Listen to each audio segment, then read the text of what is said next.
UP सरकार में cabinet मंत्री और निषाद पार्टी के राष्ट्रीय अध्यक्ष संजय निषाद ने बड़ा ऐलान किया है। उनका ये ऐलान बीजेपी के लिए मुश्किल बन सकता है। हाँ, संजय निषाद ने आगामी उपचुनाव के लिए 2 सीटों पर प्रत्याशी उतारने का एक फैसला किया। संजय निषाद ने कहा है कि उनकी पार्टी अंबेडकर नगर जिले के कटहारी और मिर्जापुर के मझवा विधानसभा सीट पर अपने चुनाव चिन्ह के साथ उम्मीदवार उतारेगी। संजय निषाद वर्तमान समय में यूपी के योगी सरकार में मंत्री हैं। संजय निषाद के नेतृत्व वाली निर्बल इंडियन शोषित हमारा आमदल यानी निषाद पार्टी ने अपना 9वां स्थापना दिवस मनाया। लखनऊ के इंदिरा गांधी प्रतिष्ठान में आयोजित स्थापना दिवस के मौके पर ही संजय निषाद ने कहा कि पार्टी ने अंबेडकर नगर की कटहारी और मिर्जापुर की मझवा सीट पर अब चुनाव लड़ा था, जहां दोनों सीटों पर फिर से उपचुनाव होने हैं। पार्टी दोनों सीटों पर अपने चुनाव चिन्ह के साथ ही उम्मीदवार उतारेगी।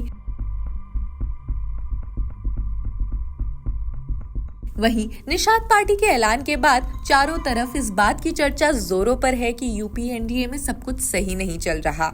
हालांकि इस मामले को लेकर बीजेपी प्रवक्ता मनीष शुक्ला का कहना है कि यूपी उपचुनाव को लेकर एनडीए की ओर से अब तक कोई फैसला नहीं हुआ है। इसके साथ ही कोई सार्वजनिक रूप से घोषणा भी नहीं की गई है। कौन सी सीट पर कौन चुनाव लड़ेगा, इसके बारे में अब तक कुछ तय नहीं हुआ है।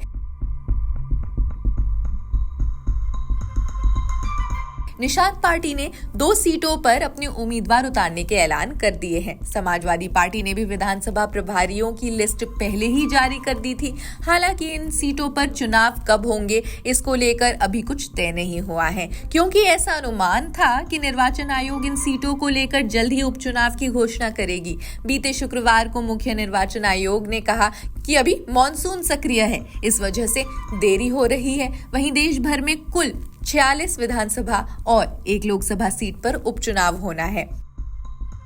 10 में से 5 सीटें सपा के खाते में हैं। यूपी में जिन 10 विधानसभा सीटों पर उपचुनाव होने हैं, उसमें से 5 है सिसमऊ, कटिहारी, मिल्कीपुर, करहल और कुंदरकी, जो समाजवादी पार्टी के पास है, जबकि फूलपुर, गाजियाबाद, खैर भाजपा के पास थी। वहीं मझवा निषाद पार्टी के पास और मीरापुर भाजपा की सहयोगी पार्टी लोक दल यानी रालोद के खाते में है। खैर, उपचुनाव दिलचस्प होने वाले हैं। आप क्या सोचते हैं, कमेंट सेक्शन में जरूर बताएं।